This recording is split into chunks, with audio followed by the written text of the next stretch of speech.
Hi everyone, आपने अभी notice किया होगा कि मार्केट अपने ऑल टाइम हाई को टच करके थोड़ा करेक्ट हो रहा है, रिट्रेस कर रहा है। प्राइवेट बैंक्स के एनपीए के बारे में बातें होने लगी है और कहीं कहीं कोरोना के रीअकरेंस को भी लेकर के बातें हो रही हैं। लेकिन ये हमेशा से होते आया है कि जब भी मार्केट अपने हाई पे होती है तो कोई ना कोई नेगेटिव न्यूज़ आसपास फ्लॉट होने लगता है। वहीं अगर मार्केट अपने लोएस्ट लेवल पे होता है तो कोई ना कोई पॉजिटिव न्यूज़ आनी शुरू होती है। लेकिन आप ये जानते होंगे कि मार्केट का सिनारियो चाहे जो भी हो, सूनर और लेटर जो अच्छे और बेहतरीन स्टॉक होते हैं वो अच्छा परफॉर्म करते ही हैं।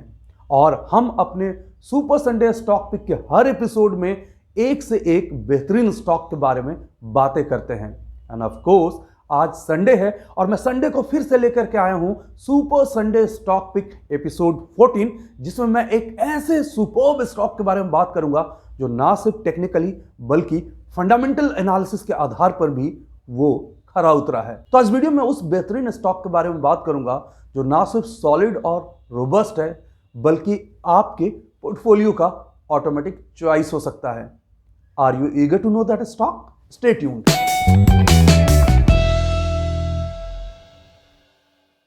Welcome back, I am Anurag, founder of Sunfip Capital. अगर आप हमारे इस चैनल पे बिल्कुल नए हैं तो हमारे इस चैनल को जरूर सब्सक्राइब करें, वीडियोस को शेयर करें, लाइक करें एंड यस, बेल आइकन को जरूर प्रेस करें, क्योंकि बेल आइकन को प्रेस करेंगे तो ही हमारे वीडियोस के लेटेस्ट नोटिफिकेशंस आपके मोबाइल तक पहुंच जाएंगे। और अगर आप एक स्टॉक मार्केट एंथुसियास्ट हैं, स्टॉक मार्केट में अपने लाइफ की सक्सेस की पॉसिबिलिटीज को ढूंढते हैं, तो मुझसे डेली बेसिस पे पर्सनली कनेक्ट होने के लिए लाइव मार्केट में स्टॉक मार्केट एनालिसिस और अपडेट्स के लिए हमारा फ्री टेलीग्राम चैनल ज्वाइन कर सकते हैं। उस चैनल का लिंक डिस्क्रिप्शन बॉक्स में नीचे दिया हुआ है। यूं तो सुपर संडे स्टॉक पिक के हर एपिसोड के लिए स्टॉक सिलेक्ट करने के लिए मैं और सनफिप कैपिटल की इंटायर रिसर्च टीम न जाने कितने स्टॉक को स्कैन करती है, रिसर्च करती है। लेकिन इस स्टॉक को देखते हुए मेरा कन्विक्शन और तब बढ़ गया जब मैंने देखा कि ये स्टॉक निफ्टी को last month completely out perform कर दिया है। जहां निफ्टी ने करीब करीब 3-3.5% का रिटर्न दिया है, ये स्टॉक ने करीब करीब 23% के आसपास लास्ट मंथ में रिटर्न दिया है। लो बीटा स्टॉक होने के बावजूद ये रिटर्न मुझे काफी अट्रैक्ट किया इस स्टॉक में। साथ ही साथ जब मैंने फॉरेन इंस्टीट्यूशनल इन्वेस्टर्स का डेटा जब मैंने ध्यान से देखा तो मुझे ये पता चला कि जो दिसंबर का क्वार्टर था उसमें एफआईज ने अपनी जो शेयर होल्डिंग इस कंपनी में थी करीब करीब 16% का, वो बढ़ा करके 17% से भी ज्यादा का कर लिया है। ऐसे में इस स्टॉक को तो super Sunday stock pick episode 14 का हिस्सा बनना तो तय ही हो गया। इतनी सारी अच्छी बातें इस स्टॉक के बारे में सुनते हुए आपके दिमाग में तो सिर्फ एक ही बात आ रही है कि जरा अब इस स्टॉक का नाम भी तो आप हम लोगों से शेयर कर लीजिए। तो ऑफ कोर्स बिना किसी फर्दर सस्पेंस के मैं इस स्टॉक का नाम आप लोगों से शेयर करता हूं। इस स्टॉक का नाम है Advance Enzymes Technologies Limited. Yes, Advance Enzyme Technology Limited super Sunday stock pick episode 14 का हिस्सा है। और आज इस वीडियो में मैं हमेशा की तरह इस स्टॉक का फंडामेंटल और टेक्निकल एनालिसिस आप लोगों से शेयर करने वाला हूं। सबसे पहले बात कर लेते हैं कि इस कंपनी का नेचर ऑफ बिजनेस क्या है, एक कंपनी आखिर कौन सा बिजनेस करती है। तो एज इट नेम सजेस्ट, ये कंपनी एंजाइम्स को मैन्युफैक्चर करती है, सेल्स करती है। अगर आप साइंस के स्टूडेंट होंगे तो आपने अपने बुक्स में एंजाइम्स के बारे में जरूर पढ़ा होगा। एंजाइम्स एक तरह का प्रोटीन होता है जो केमिकल रिएक्शंस में एज ए कैटालिस्ट यूज किया जाता है। इसको सिंपल शब्दों में समझ लेते हैं कि एक इस तरह का प्रोटीन है जो कि डिफरेंट जो केमिकल रिएक्शन होते हैं उसके प्रोसेस को स्पीड अप कर देता है, यानी एज ए कैटालिस्ट के तौर पे ये एंजाइम्स काम करता है। तो ये कंपनी एंजाइम्स को बनाती है और साथ ही साथ इसे सेल करती है।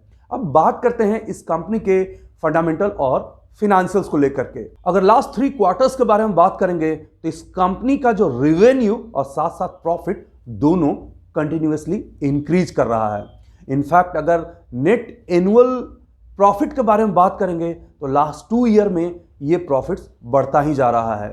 कंपनी ने अपने बुक वैल्यू पर शेयर में भी अच्छा खासा लास्ट कपल ऑफ ईयर्स में इंप्रूवमेंट दिखाई है। और अगर डेट के बारे में बात करेंगे तो ये कंपनी तेजी से अपने कर्ज को यानी डेट को कम करते जा रही है। और आप जानते होंगे कि जब भी किसी कंपनी का डेट कम होता है तो कितनी पावरफुल लगने लगती है, काफ़ी हेल्दी लगती है। आपने रिलायंस इंडस्ट्री को देखा होगा कि पिछले साल उसने किस तरह से अपने डेट को काफ़ी कम किया और प्राइस जो है वो 1000 से सीधे सीधे 2000 से भी ऊपर आ गया। इस कंपनी का जो प्रमोटर प्लेजिंग है वो भी जीरो है। आप जानते हैं कि मैं हर वीडियो में प्रमोटर प्लेजिंग के बारे में तो बात करता ही हूं। कंपनी के कोई भी शेयर्स जो हैं वो कहीं पे भी मॉर्गेज नहीं किए गए हैं, गिरवी नहीं रखे गए हैं, जिससे ये पता चलता है कि कंपनी काफ़ी अच्छी है। प्राइस टू अर्निंग रेशियो के बारे में बात कर लेते हैं। इस कंपनी का जो प्राइस टू अर्निंग रेशियो है वो 29 का आसपास है और इस इंडस्ट्री का जो पी है वो करीब करीब 30 का है। यानी ये स्टॉक अभी भी फेयरली वैल्यूड है और एक बाइंग पिक तो जरूर है। बात कर लेते हैं यहाँ पे पेट्रोस्की स्कोर को लेकर के। आप जानते होंगे पेट्रोस्की स्कोर एक ऐसा फंडामेंटल एनालिसिस का तरीका है जिसमें किसी भी कंपनी के फंडामेंटल और फिनेंसेस को लेकर के 0 to 9 तक के स्कोर दिए जाते हैं। और अगर जो कंपनी 0 के आसपास स्कोर करती है इसका मतलब उस कंपनी के फंडामेंटल फिनेंशियल काफ़ी वीक है, और अगर कोई कंपनी 9 के आसपास का स्कोर करती है इसका मतलब है वो कंपनी काफ़ी स्ट्रांग है, रोबस्ट है। तो यहाँ पे इस कंपनी का फंडामेंटल और फिनेंशियल्स को देखते हुए जो पेट्रोस्की स्कोर है वो 6 का है, जिससे ये पता चलता है कि ये कंपनी अपने पीयर्स ग्रुप में एबव एवरेज है। साथ ही साथ इसका जो मार्केट कैप है वो भी इस इंडस्ट्री में हाई है। साथ ही साथ जो पेग रेशियो है, पेग रेशियो का मतलब ये होता है जब प्राइस टू अर्निंग रेशियो यानी पी को जब हम ग्रोथ परसेंटेज से डिवाइड करते हैं तो पेग रेशियो आता है। उस हिसाब से अगर आप यहाँ पे देखेंगे तो पेग रेशियो भी इस इंडस्ट्री में काफ़ी इसका हाईएस्ट है, यानी लोग इसमें काफ़ी इंटरेस्टेड हैं और ये इन्वेस्टमेंट का एक बहुत ही अच्छा प्रोस्पेक्ट हो सकता है। आरओसी और आरओई के भी बारे में बात कर लेते हैं कि कंपनी ने इक्विटी फाइनेंसिंग के जरिए जो पैसे जुटाए हैं उससे ये कंपनी कितना अच्छा परफॉर्म कर रही है। तो आरओई जो इस कंपनी का है रिटर्न ऑन इक्विटी वो 17.5% का है, और अगर return on total capital employed जो है आरओसी जो है जिसको आरओटीसी भी आप बोल सकते हैं वो इस कंपनी का 23.1% का है। इसका मतलब हुआ कि कंपनी जो अपने इन्वेस्टर्स हैं उनके पैसों को एफिशिएंटली मैनेज कर रही है, और ये दिखाता है कि कंपनी आगे जाकर के अच्छा खासा अपने इन्वेस्टर्स को रिटर्न देने वाली है। लेकिन ये बात तो हुई फंडामेंटल एनालिसिस को लेकर के। हमने फिनेंशियल और फंडामेंटल्स को तो देखा जिसके कारण हमें ये पता चलता है ये कंपनी बहुत बेहतरीन करने वाली है। लेकिन क्या इस फंडामेंटल एंड फिनेंशियल्स का इस स्टॉक के प्राइस में भी फर्क पड़ रहा है या नहीं? और इसके लिए हम टेक्निकल एनालिसिस इस स्टॉक का स्टडी करेंगे, और आपकी स्क्रीन पे इस स्टॉक का वीकली चार्ट नजर आएगा और आप उस चार्ट को ध्यान से देखिए। फिर मैं इस स्टॉक का टेक्निकल एनालिसिस डिटेल में एक्सप्लेन करता हूं। Please do watch. अभी आपने अपने स्क्रीन पे इस स्टॉक का वीकली चार्ट देखा, और टेक्निकल एनालिसिस की थोड़ा बहुत भी आप जानकारी रखते होंगे तो आपने ये नोटिस कर लिया होगा कि इस चार्ट में एक बेहतरीन पैटर्न देखने को मिल रहा है, और कुछ तो इस स्टॉक के प्राइस में बेहतरीन हुआ है। यस, वीकली चार्ट में वेज पैटर्न का ब्रेकआउट हुआ है, और ना ही सिर्फ ब्रेकआउट है बल्कि ये पैटर्न कंप्लीटली कंफर्म हो गया है। वॉल्यूम भी बहुत अच्छा देखने को मिला है। जो इसके मोमेंटम इंडिकेटर है वो भी काफ़ी इसे बुलिश ही बता रहे हैं। मुझे तो लगता है कि ये स्टॉक जिसका प्राइस अभी 395 के आसपास है, यानी जो लास्ट फ्राइडे को जिसका क्लोजिंग प्राइस था और 395 का था, और short term to medium term यानी 3 to 6 मंथ में ये स्टॉक जो फर्स्ट टारगेट को अचीव करेगा वो होगा 455 रुपीज का। यस, फर्स्ट टारगेट इस स्टॉक का 3 to 6 मंथ में 455 का होगा। अगर ये स्टॉक गिवन टाइम में यानी 3 to 6 मंथ में अपने फर्स्ट टारगेट 455 को आसानी से हिट करता है तो सेकेंड टारगेट 480 के लिए ये काफ़ी एक्टिव हो जाएगा। और मुझे ऐसा लगता है कि ये स्टॉक काफ़ी तेज़ी से इन प्राइस टारगेट्स को हिट कर लेगा। अभी प्राइस 395 का है, मार्केट का सिनारियो थोड़ा सा अच्छा नहीं है, तो वैसे में अगर ये स्टॉक थोड़े नीचे भी आपको अगर मिलता है तो और आपके लिए बेहतरीन हो सकता है। हालांकि मैं इस प्राइस पे भी इस स्टॉक में बुलिश हूं।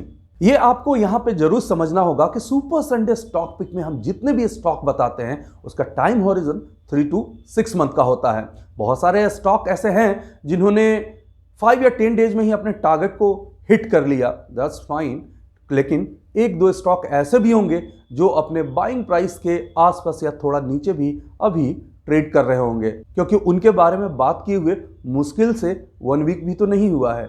तो मेरा यही मानना होगा कि किसी भी स्टॉक को फ्लरिश करने के लिए एक सिग्निफिकेंट टाइम देने की ज़रूरत होती है ताकि वो अपने वैल्यू को अचीव कर पाए। और हम शॉर्ट टर्म ट्रेडिंग की बात कर रहे हैं तो शॉर्ट टर्म में मेरा यहाँ पे मानना यही है कि सारे स्टॉक 3 to 6 मंथ का टाइम लेकर के अपने टारगेट को जरूर अचीव करेंगे। वैसे मैं यहाँ पे एक आपको डिस्क्लेमर और रिमाइंडर दे दूं कि ये सारे वीडियोस जो मैं सुपर संडे स्टॉक पिक के लिए बनाता हूँ वो सिर्फ और सिर्फ एजुकेशन और लर्निंग पर्पस के लिए है। अगर आप इस स्टॉक को अपने पोर्टफोलियो में शामिल करना चाहते हैं तो इसके लिए आप अपने फिनेंशियल एडवाइजर से जरूर डिस्कस करें और प्रोफेशनल ट्रेनिंग जरूर लें। Okay guys, finally I am signing off. Stock market की कोई भी क्वेरी के लिए आप हमसे फेसबुक, ट्विटर, इंस्टाग्राम, कोरा और लिंक्डइन पे भी कनेक्ट हो सकते हैं। अगर आप इस तरह का एनालिसिस सीखना चाहते हैं, fundamental analysis, technical analysis, option hedging, currencies, commodity में आप एक्सपर्ट बनना चाहते हैं तो हमारे स्पेसिफिक ट्रेनिंग प्रोग्राम्स को ज्वाइन कर सकते हैं। मुझसे पर्सनली आप लर्न कर सकते हैं लाइव मार्केट में। उसके लिए आप हमारे वेबसाइट पे जा करके स्पेसिफिक ट्रेनिंग प्रोग्राम्स को ज्वाइन करने के लिए क्वेरी पोस्ट कर सकते हैं। Thanks for watching, take care. Video को लाइक करें, शेयर करें, सब्सक्राइब करें और आने वाले वीडियोस के नोटिफिकेशंस के लिए बेल आइकन को दबाएं।